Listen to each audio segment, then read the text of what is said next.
अस्सलाम वालेकुम मेरे प्यारे भाइयों और बहनों, क्या आप जानते हो कि ये नात मुस्तफ़ा सल्लल्लाहु ताला अलैहि वसल्लम के कोई गुल बाकी रहेगा ना चमन रह जाएगा, ये किसने पढ़ी है? इनकी सारी हिस्ट्री जो है हम इस छोटे से वीडियो में देखेंगे, तो वीडियो को एंड तक ज़रूर लाजमी देखिएगा। 7 दिन तक जब चमड़ी पर स्त्री फेरी जाती और किफायत अली काफी नहीं मानते थे तो उनके जिस्म पर रात को फिर नमक छिड़कते थे। जली हुई चमड़ी पर अंग्रेज नमक छिड़कते थे।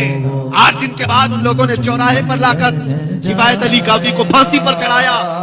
और उस वक्त जब वो एक आलिम रब्बानी को फांसी पर चढ़ा रहे थे, पूछा गया तुम्हारी आखिरी कोई ख्वाहिश है? किफायत अली काफी ने कहा था मेरी एक ही ख्वाहिश है, एक बार मरने से पहले नाते मुस्तफा पढ़ लूं। और पढ़ करके सुनाया लोगों को, कोई गुल बाकी रहेगा न चमन रह जाएगा, पर रसूलुल्लाह का दीन हसन रह जाएगा। सब फना हो जाएंगे काफी वो, लेकिन हश्र तक नाम हजरत का जुबानों पर चलन रह जाएगा। चमन रह जाएगा, रसूलुल्लाह का दीन हसन रह जाएगा।